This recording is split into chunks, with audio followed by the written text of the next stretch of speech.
Welcome to the My Student Pilot channel.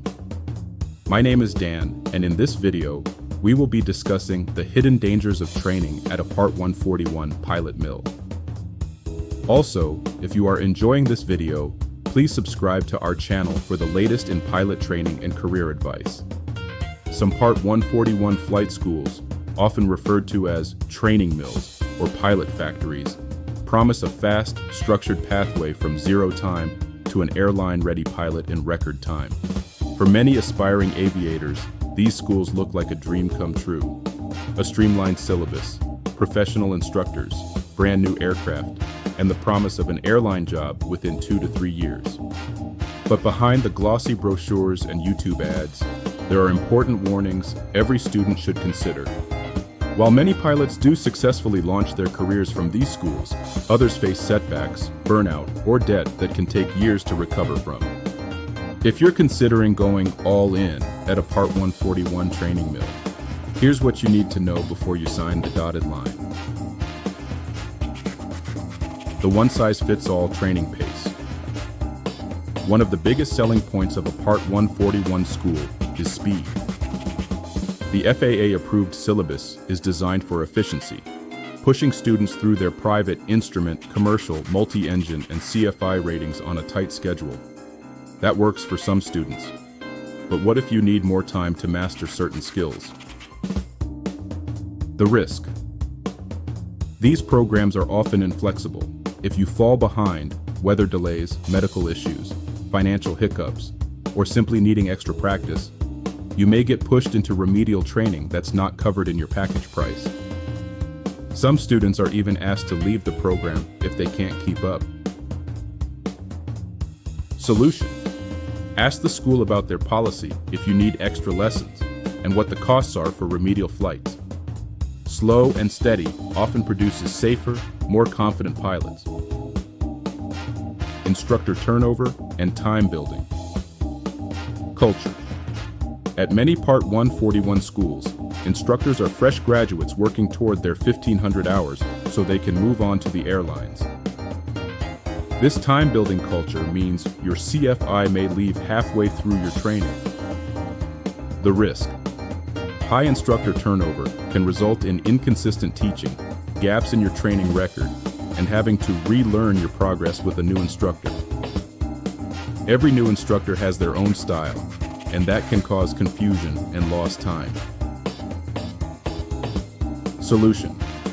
Ask how often students are reassigned instructors and whether you can request to keep the same one throughout a phase of training. Aggressive marketing versus reality. Part 141. Mills are masters of marketing. They showcase shiny fleets, modern simulators, and smiling graduates in pilot uniforms. But behind the scenes, the reality may be different. Aircraft in maintenance more often than you expect. Backlogged scheduling, and simulators booked solid. Solution. Visit the school unannounced if possible.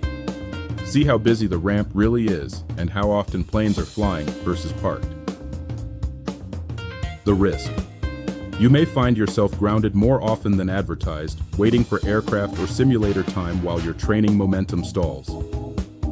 Remember, time is money in flight training, and delays can inflate costs. Financial pressure and upselling. Many training mills bundle their programs with large upfront tuition costs, often $70,000 to $100,000, plus for the full path to CFI.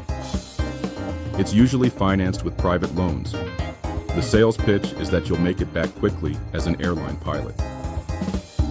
The risk.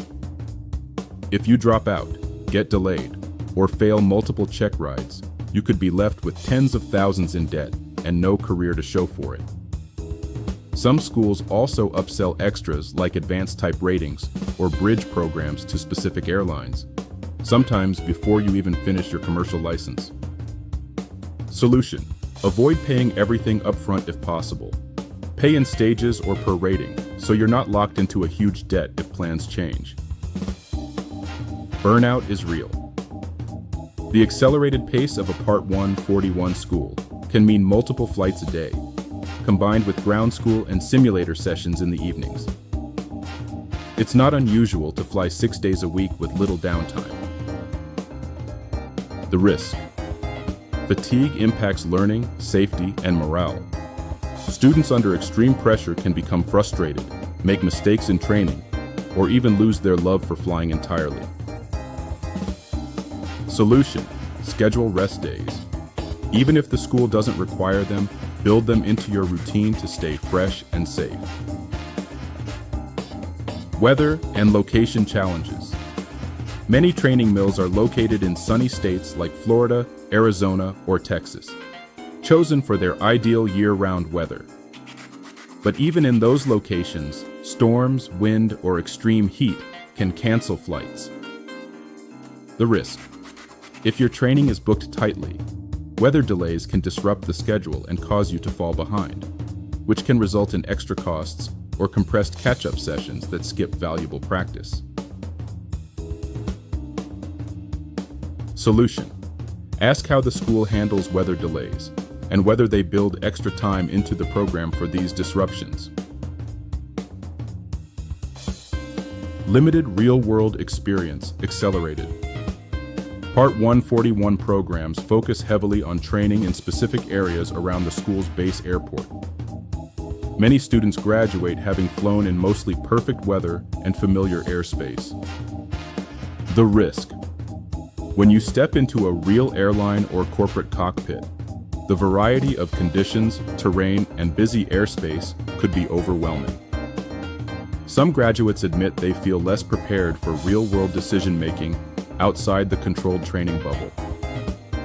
Solution: seek out additional cross-country flights, challenging weather training, and flights to unfamiliar airports, even if it's on your own dime.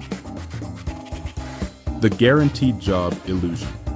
Many Part 41 mills advertise guaranteed CFI jobs or airline pathway programs. While these can be valuable, they often come with fine print. The CFI job may only be available if the school has an opening when you graduate, or the airline pathway may require you to meet certain performance and check ride pass rates. The risk. You may finish your training only to find the job pipeline is full, or that the airline you were promised isn't hiring. Solution: ask for the exact terms of any job guarantee and get it in writing. How to protect yourself at a Part 141 school. If you still like the structure and speed of a Part 141 program, here's how to safeguard your investment and your career. Do your homework. Visit multiple schools.